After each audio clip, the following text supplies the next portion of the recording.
ये संविधान जो आज इंडिया जिससे चल रहा है इसके निर्माता कहलाते हैं। पूरा इंडिया कहता है कि father of Indian constitution is doctor B.R. Ambedkar, लेकिन के.वी. राव जी कहते हैं सिर्फ पिता नहीं, जनक नहीं, ये माँ का दर्जा भी इन्हीं को दिया जाता है। एक आदमी की थ्योरी है कि ये माँ भी हैं और पिता भी हैं। तो संविधान के जनक और जननी ये किसने उपनाम दिया? के.वी. राव जी ने।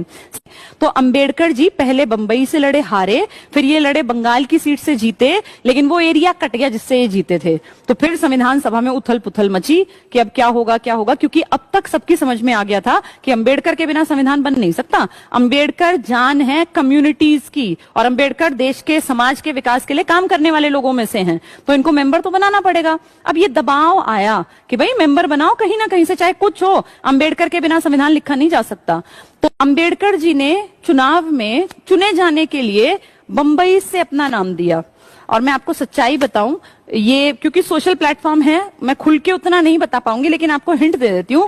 जब इन्होंने अपना नाम दिया ना कि भाई मुझे बंबई की सीट से लड़ना है, संविधान सभा का मेंबर बनना है, तो ये मान लो कि सारे बड़े लीडर एंटी थे और उन्होंने पूरा दम लगा दिया कि कुछ भी हो जाए B.R. अंबेडकर जीतने नहीं चाहिए। हर एक आदमी ने कोशिश की, अपना पूरा जुगाड़ लगा दिया कि किसी भी कंडीशन में अंबेडकर बंबई की सीट से ना जीत पाए। मतलब एक तरफ अकेले ये और एक तरफ सारे बड़े लीडर से कि ये हारने चाहिए। ये संविधान जो आज इंडिया जिससे चल रहा है इसके निर्माता कहलाते हैं। पूरा इंडिया कहता है कि father of Indian constitution is doctor B.R. Ambedkar, लेकिन के.वी. राव जी कहते हैं सिर्फ पिता नहीं, जनक नहीं, ये माँ का दर्जा भी इन्हीं को दिया जाता है। एक आदमी की थ्योरी है कि ये माँ भी हैं और पिता भी हैं। तो संविधान के जनक और जननी ये किसने उपनाम दिया? के.वी. राव जी ने।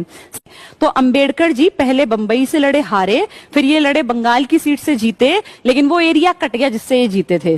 तो फिर संविधान सभा में उथल पुथल मची कि अब क्या होगा क्या होगा, क्योंकि अब तक सबकी समझ में आ गया था कि अंबेडकर के बिना संविधान बन नहीं सकता। अंबेडकर जान है कम्युनिटीज की, और अंबेडकर देश के समाज के विकास के लिए काम करने वाले लोगों में से हैं, तो इनको मेंबर तो बनाना पड़ेगा। अब ये दबाव आया कि भाई मेंबर बनाओ कहीं ना कहीं से, चाहे कुछ हो, अंबेडकर के बिना संविधान लिखा नहीं जा सकता।